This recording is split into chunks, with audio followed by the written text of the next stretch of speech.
여러분 안녕하세요. 말씀과 함께하는 성경 통독 해설 시간입니다. 우리 모두는 매일의 일상 가운데 내가 기쁨과 즐거움을 느끼는 무언가를 갖고 계실 것입니다.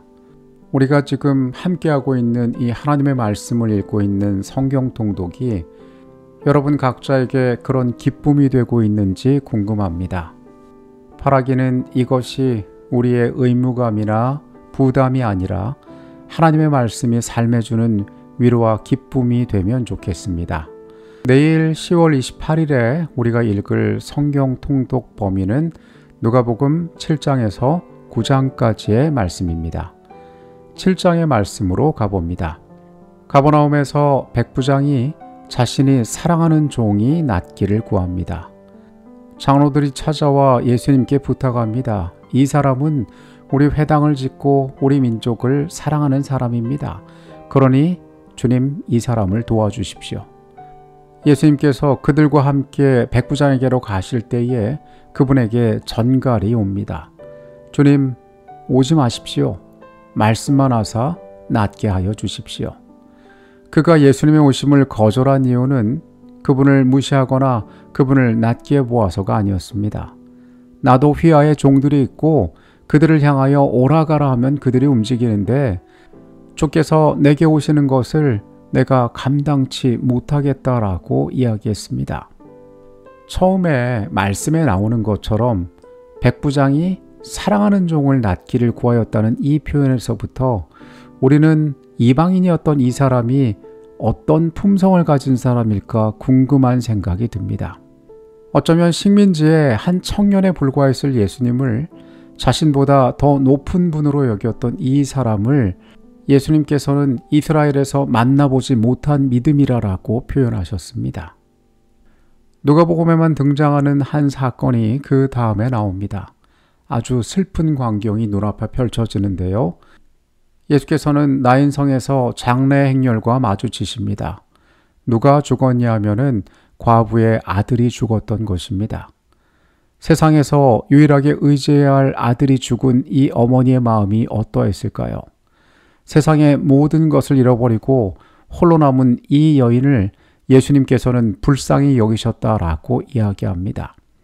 그분께서 그 아들을 죽음 가운데 건져내셨을 때에 사람들은 이 광경을 바라보고 하나님께서 자기 백성을 돌보셨다라고 이야기합니다. 저는 이 광경을 보면서 초림하신 예수님과 동시대에 살면서 그분께 도움을 받았던 사람들은 얼마나 행복했을까라는 생각을 해보았습니다. 옥에 갇힌 침례 요한은 그의 제자들을 통하여 예수께 질문을 던집니다. 오실 그이가 당신이 오니까 다른 이를 기다려오리까? 7장에는 바리새인 시몬의 집에서 예수의 발에 향유를 부은 여인의 이야기가 나옵니다. 이 이야기는 언뜻 보기에는 앞선 두 권의 복음서에 나온 향유를 부은 사건과 다른 사건처럼 보입니다. 하지만 예수의 몸에 향유를 부은 이 사건은 동일한 사건으로서 이 여인은 막달라 마리아였습니다. 성경은 그녀를 동네의 죄지은 여인으로 표현하는데 예수께서는 그의 사랑이 많았다라고 말씀하십니다. 8장의 말씀으로 갑니다. 누가복음에만 독특하게 기록된 내용이 여기에도 나옵니다. 예수님의 사역을 도왔던 여인들의 이름이 나오는데요. 막달라 마리아와 헤롯의 청지기 구사의 아내 요한나와 수산나와 다른 여러 여인들이 예수님을 섬겼다라고 이야기합니다. 씨 뿌리는 자의 비유가 나옵니다. 그런데 꽤 자세하게 예수님께서 이 말씀을 풀어주시는 장면이 나옵니다. 이번 주 성경 퀴즈에도 이 내용이 나와 있지요. 말씀을 자세히 살펴보셨으면 좋겠습니다. 예수님께서 어머니와 동생들을 만나십니다. 하나님의 말씀을 듣고 행하는 이가 내 가족이라고 그분이 말씀하십니다. 바람과 바다를 잔잔케 하신 주님께서는 거라사 지방으로 가셔서 그곳에 귀신 들린 자를 치유하십니다. 회당장 야이로의 딸을 고치러 가시는 길에 그분께서는 혈루증으로 앓던 여인을 고쳐주셨습니다. 조용히 옷자락을 만짐으로 치유함을 받았던 이 여인을 예수께서 불러 세우신 이유는 그녀를 망신 주기 위함도 자신의 능력을 함부로 쓴 것에 분노하셨음도 아니었습니다. 그녀의 이 믿음을 사람들에게 알리기를 원하셨던 것입니다. 9장의 말씀으로 갑니다. 예수께서 12제자를 세상에 파송하십니다. 그분의 사역에 대한 소문을 듣고 헤롯은 침례 요한이 살아났다고 생각하고 당황하게 됩니다. 베세다의 사람들이 그분을 영접하고 말씀을 듣습니다. 그곳에서 오병이어의 이적이 일어났습니다.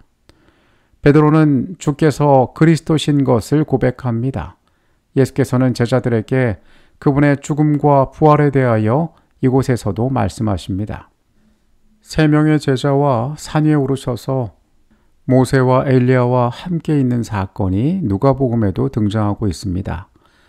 누가복음에는 앞서 두 복음서에 나오지 않던 이 장면에 대한 상세한 내용들을 전해주는데요.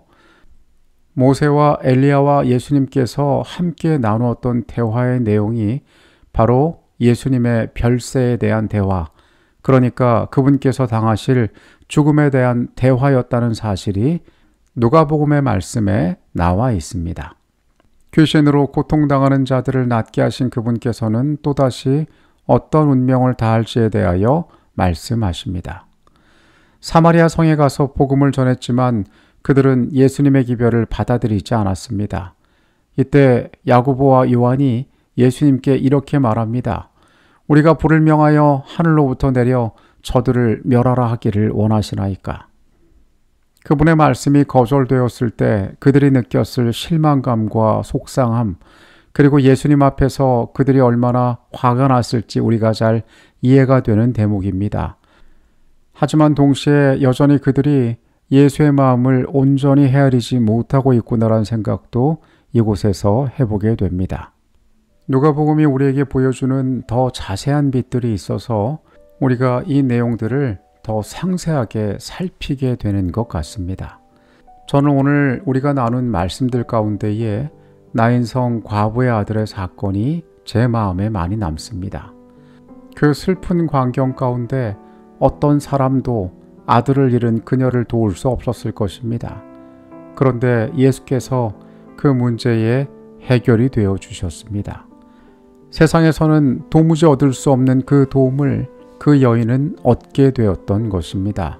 마찬가지로 우리 모두에게 이 세상이 줄 수 없는 해답을 예수께서는 주실 수 있습니다.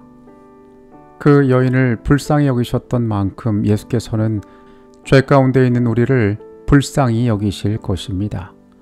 이 저녁 하나님의 위로가 우리 모두와 함께하게 되기를 바라겠습니다. 하나님께서 우리와 같이 계심을 우리 모두가 느끼는 밤이 되었으면 좋겠습니다. 모두들 좋은 밤 되시고요. 저는 내일 다시 찾아오겠습니다. 기도하시겠습니다. 하나님, 죄 가운데 고통당하는 어찌할 수 없는 우리를 주께서 불쌍히 여기심을 우리가 기억하게 하여 주시옵소서.